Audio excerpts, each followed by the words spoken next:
முருகன் பக்தர்கள் அனைவருக்கும் அன்பு வணக்கங்கள். என் அன்பு குழந்தையே, நீ எதிர்பார்த்து காத்திருக்கும் உன் உறவு ஒன்று ஒரு செய்தி அனுப்பி இருக்கின்றது தங்கமே. அது எப்பேற்பட்ட செய்தி என்று உனக்கு தெரிய வேண்டுமா? இதை முழுமையாக கேள் தங்கமே. உன்னிடம் நான் அடிக்கடி கூறியிருக்கின்றேன், பொறுமையாக இரு என்று. பொறுமையாக இருந்தால் எந்த ஒரு காரியத்தையும் வெல்ல முடியும் என்று. அதனால் என் பிள்ளையான நீ பொறுமையாக இருந்ததால் உன் துணையிடமிருந்து உனக்கு ஒரு நல்ல செய்தி வந்திருக்கின்றது தங்கமே.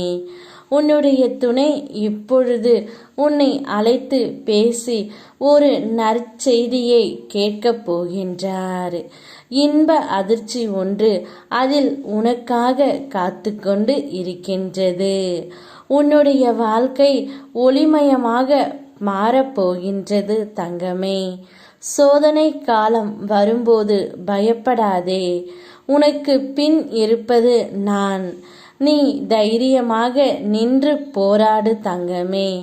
உன்னை எந்த ஒரு சூழ்நிலையிலும் உன் அப்பா நான் விட்டுவிட மாட்டேன். இப்பொழுது உன் துணையை நீ பிரிந்து இருப்பதால் மிகவும் வருந்தி இருக்கின்றாய். அது எனக்கு நன்றாகவே தெரியும்.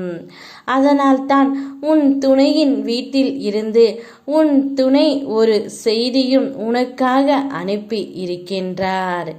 இனி என்னுடைய வாழ்க்கை முழுவதும் என் உயிராக அவள் மட்டும்தான் இருப்பாள். அவள் இல்லாமல் நான் இனி ஒரு நிமிடம் கூட இருக்க மாட்டேன். எங்களை சேர்த்து வைத்து விடுங்கள். இவ்வாறு எங்களுக்குள் எந்த பிரச்சனையும் இல்லாமல் மனிதர்கள் விளையாடும் விளையாட்டால் நாங்கள் இருவரும் இப்பொழுது பிரிந்து இருக்கின்றோம்.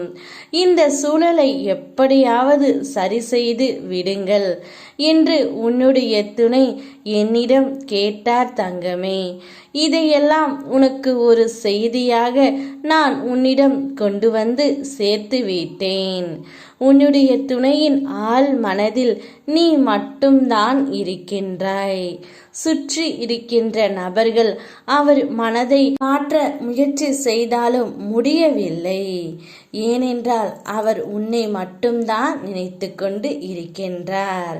கூடிய விரைவில் உன்னை தேடியும் வந்து ஒரு நற்செய்தியை கூறப் போகின்றார் தங்கமே. சந்தோஷத்தில் நீ ஆட்டம் போடப் போகின்றாய். யாம் இருக்க பயமேன். ஓம் முருகா.